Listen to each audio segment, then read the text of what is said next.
When it comes to food, A food అన్నా మీరు ఒక ప్యాకెట్ ఓపెన్ చేసి దాని ఎక్స్పైరీ డేట్ 6 months 3 months ఉంటుందనుకోండి, ఆలోచించండి. ఎన్ని కెమికల్స్ వేయకపోతే ఆ ఫుడ్ అన్ని నెలలు పాడవకుండా ఉండాలి.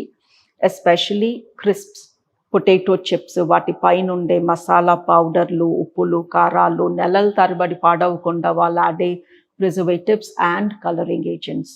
మనం ఎంతోమంది మేము ఆయిల్ ఫ్రైడ్ ఫుడ్ తినము, చిప్స్లు అలాంటివి కొనము, బట్ స్వీట్ షాప్కి వెళ్ళి హ్యాపీగా కలర్ వేసిన స్వీట్స్ కొనుక్కొని తింటాము, జలేబీలు ఇవి అవి. So food colouring is not good. ఎంతోమంది వాళ్ళ ఇంట్లోనే వండుకునే స్వీట్స్లో, ఫుడ్లో, బిర్యానీలలో ఫుడ్ కలర్ వేస్తారు. Food colour is a definite no. బయట పింక్ రంగులో పీచు మిఠాయిలు అమ్ముతూ ఉంటారు. ఆ రంగు ఎంతో చీప్ రంగు, ఎంతో డేంజరస్ రంగు. అలాంటివి తినొద్దు, ఇంకొకరిని తినివ్వద్దు. ఆ మ్యానుఫ్యాక్చరింగ్ వాళ్ళకే మనం ఒక ఐడియా ఇవ్వాలి, లుక్ మీరు అలాంటివి వేస్తే మేము తినము, న్యాచురల్ కలర్లో అమ్మండి తింటాము అన్న మెసేజ్ మనం వాళ్ళకి ఇవ్వాలి. అంటే అలాంటివి కొనుక్కోవడం మానేయాలి. మూడవది ప్రాసెస్డ్, హెవీలీ ప్రాసెస్డ్ ఫుడ్. ఇప్పుడు మీకు ఏదన్నా రెడీమేడ్ ఫుడ్ ఇంటికి వెళ్ళి మైక్రోవేవ్లోనో ఓవెన్లో పెట్టుకుని తినేయడానికి రెడీగా ఉంది అంటే, ఒక మీట్ ప్రోడక్ట్ బర్గర్స్ అనో, లేకపోతే ఫ్రైడ్ చికెన్ అనో, అలాంటివి కెబాబ్స్, ఇవన్నీ ఫ్రోజన్వి దొరుకుతాయి. అవంతా రెడీగా అన్ని నెలలు అలా పాడవకుండా ఉండాలి అంటే వాళ్ళు దాన్ని ఎన్నిసార్లు ప్రాసెస్ చేసి ఉండాలి, ఎంత రిఫైన్డ్గా చేసి ఉండాలి, దానిలో ఎన్ని కెమికల్స్ వేసి ఉండాలి. So frozen food again, frozen vegetables are good, but ready to cook frozen food again is not advisable. Smoke వచ్చేలాగా మీట్ని బాగా కాల్చేస్తే ఆ మీట్లో కార్సినోజన్స్ తయారవుతాయి అని స్ట్రాంగ్గా ప్రూఫ్ ఉంది. So once in a while barbecue is perhaps okay, but barbecued food, smoked food is not good. The other thing is overcooked. కొన్ని రకాల మీట్స్ ఎన్నో గంటల తరబడి దాన్ని కుక్ చేసి చేసి చేసి చేసి చేసి మనం తింటాము. We all know what such foods are. So over cooked food is also not good. And what we should not forget is, సరే ఇవన్నీ తినము, మేము ఫ్రూట్స్ వెజిటబుల్స్ ఎక్కువ తీసుకుంటాము అనుకుంటాము, బట్ ఆ ఫ్రూట్స్ అండ్ వెజిటబుల్స్ పైన ఎన్నో కెమికల్స్ అండ్ ఫర్టిలైజర్స్ ఉంటాయి. అండ్ ఆ fertilisers and chemicals do lot of damage.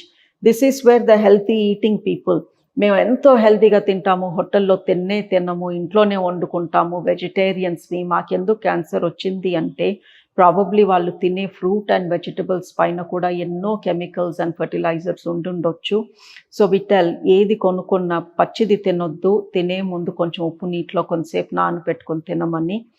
So and మన ఇండియన్ అలవాటు పచ్చళ్ళు, పచ్చడి మూలంగా క్యాన్సర్ వస్తుందా అని కొంతమంది డిబేట్ చేస్తారు. పచ్చళ్ళు ఎప్పుడో మన తాతల టైంలో నుంచి తింటున్నాము, పచ్చడి is very good for digestion అని కొంతమంది అంటారు. పచ్చడిలో ప్రోబయోటిక్స్ ఉంటాయి, that way it is really good. So ఈ పికిల్డ్ ఫుడ్లో ప్రోబయోటిక్స్ ఉండి మన డైజెషన్ హెల్ప్ చేస్తాయి. అందుకే మనం తినే మీల్లో కొంచెం పచ్చడి సర్వ్ చేయడం మన ట్రెడిషనల్ అలవాటు. బట్ పచ్చడిలో విపరీతమైన కారము, ఉప్పు కూడా ఉంటాయి, and that is not good. So మీరు పచ్చడి తినాలనుకుంటే తినండి, బట్ ఉప్పు కారం అన్నీ దండిగా వేసుకుని ఫ్రైడ్ ఫుడ్, ఫ్రైస్ అవన్నీ తింటూ పక్కన మళ్ళీ పచ్చడి తినేస్తాను అంటే కుదరదు.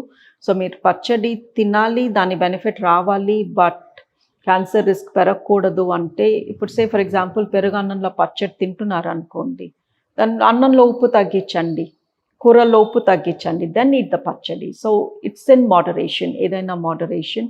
Fried food is not good. Fried ఫుడ్లో కూడా ఆయిల్ రిలీజ్ చేసే chemicals are not good. And last but not the least, refined sugar, అందులో హెవీలీ బ్లీచ్డ్ ఉంటుంది, అందులోకి వెళ్ళే chemical additives are not good. And maida, refined flour, అందులో మంచితనం అంతా పోయి బ్లీచ్డ్ ఫుడ్ అది, that is not good. And ఈ మైదాతో తయారయ్యే బేకరీ ప్రోడక్ట్ ఏది కూడా హెల్త్కి మంచిది కాదు, క్యాన్సర్ రిస్క్ ఇంక్రీజ్ అవుతుంది అని మనకి ఎప్పటి నుంచో చెప్తూనే ఉన్నారు. So whatever you are eating, eat whole foods. ఈ రిఫైన్డ్ షుగర్, రిఫైన్డ్ వీట్ వద్దు, డీప్ ఫ్రైడ్ ఫుడ్ వద్దు, ఓవర్ కుక్ ఫుడ్ వద్దు. తింటున్న ఫ్రూట్ అండ్ వెజిటబుల్స్ ఎక్కువసేపు నీళ్ళలో, ఉప్పు నీళ్ళలో నానబెట్టి తినండి. And meet, fresh meet cooked in a simple manner without too much salt is, I think, perfectly okay.